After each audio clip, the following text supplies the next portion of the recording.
11월 12일 목요일 새벽입니다. 오늘은 데살로니가전서 4장 말씀을 가지고 부르심에 합당한 삶을 추구하라 라는 제목으로 하나님의 말씀을 함께 상고합니다. 이제 사도 바울은 몇 가지 실제적인 권면을 주고 있는데요. 그 내용은 사도 바울이 이미 가르쳤던 내용들을 반복하고 있죠.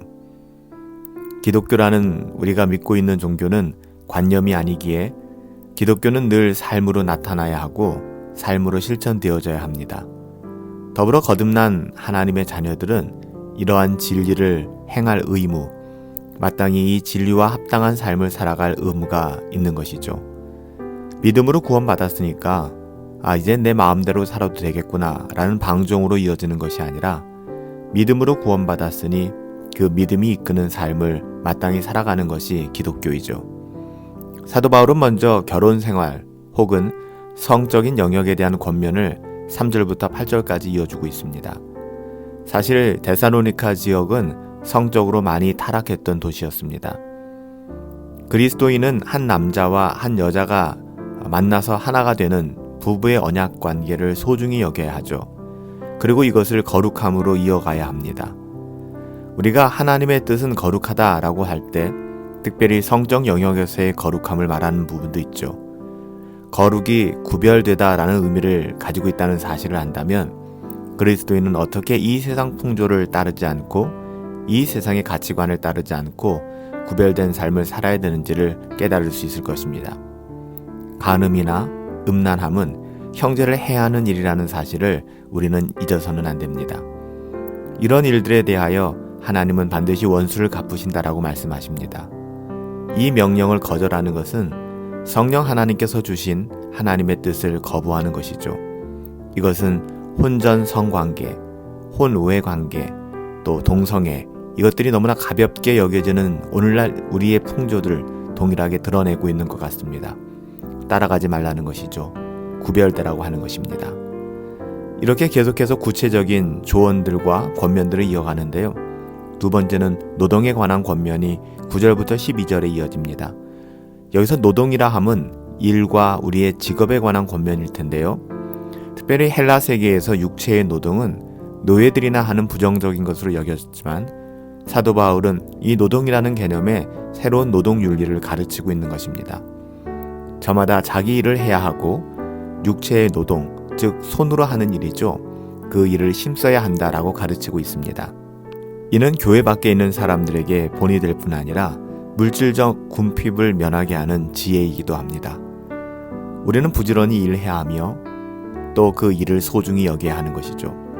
또한 노동으로 획득한 물질을 우리 자신의 어떠함, 나 자신만을 위해 사용하는 것이 아니라 형제를 돕는 데 사용될 수 있기 때문에 형제들은 늘 노동의 그 가치를 알아야 하고 우리에게 주어진 직업과 또 우리에게 주어진 일에 최선을 다해야 된다라고 9절부터 10절까지 이야기합니다. 또한 사도 바울은 죽음에 대한 염려, 이 염려 속에 빠져있는 교인들, 성도들을 위로하는 장면이 13절부터 18절에 나옵니다. 사도 바울은 죽음에 대한 염려를 하고 있는 교인들을 위로하고 있는데요. 13절에서 18절이죠. 데살로니가 교인들은 주님이 다시 오시기 전에 혹시 죽기라도 하면 주님이 다시 오실 때 살아있는 사람들보다 좀 불리해지지 않을까라고 여겼던 것 같습니다. 그래서 이런 염려에 빠져 있었죠. 그러나 사도 바울은 살아있는 우리가 먼저 주 안에서 죽은 자들보다 앞서지 못한다라고 그렇게 15절에 이야기합니다. 사도 바울은 믿음 안에서 먼저 죽는 사람들에 대하여 어떤 태도를 가져야 되는지를 말해주고 있는 것이죠. 불신자에게는 죽은 가족들에 대한 소망이 없죠.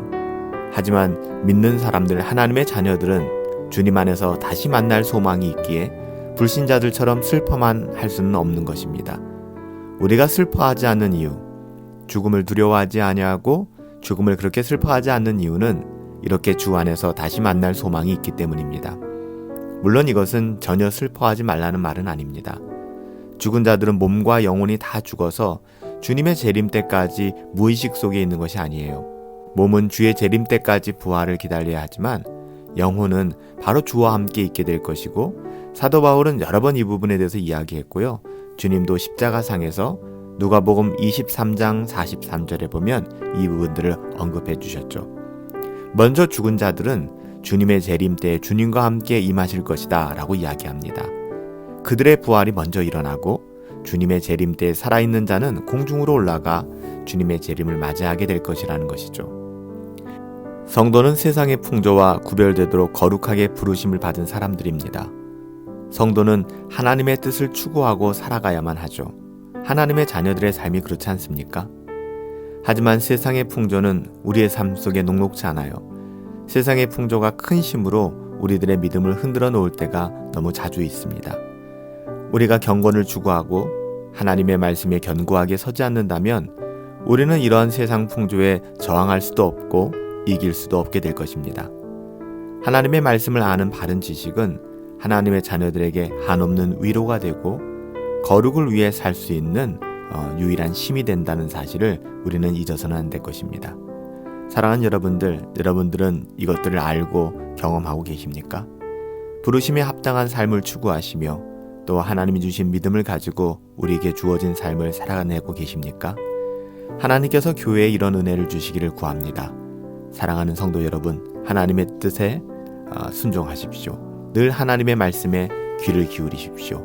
늘 경건을 추구하시며 부르심에 합당한 삶, 오늘 하루 우리에게 주어진 삶도 감사함으로 그리 살아낼 수 있게 되기를 예수님의 이름으로 축복합니다. 아버지 하나님, 저희의 거룩함이 하나님의 뜻임을 고백합니다. 하나님의 뜻을 거슬려 이 세상의 풍조 따라 살지 않게 하여 주시옵시고 하나님의 뜻을 거스르는 세상 풍조를 우리 또한 거슬러 주의 말씀 가운데 굳게 서서 구별된 삶을 살 수 있도록 하나님 은혜를 베풀어 주시옵소서. 우리의 삶이 위태롭습니다. 때로는 우리의 삶이 불안합니다. 오직 주의 말씀과 성령으로 거룩한 삶을 살 능력을 더하여 주시옵소서. 죽음도 끊을 수 없는 소망을 가진 자들처럼 살아가게 하시고 오직 하나님의 부르심에 합당한 삶 추구하며 살아갈 수 있는 복된 성도들 되어질 수 있도록 은혜 내려 주시옵소서. 하나님이 함께 하시고 우리의 영혼에 은혜의 빛 비춰주심을 믿사오며 너무나도 존귀하신 예수님의 이름으로 기도하옵나이다. 아멘. 오늘 우리에게 각자의 부르심이 있습니다. 그 부르심의 자리에서 합당한 삶을 추구하시기를 예수님의 이름으로 축복합니다.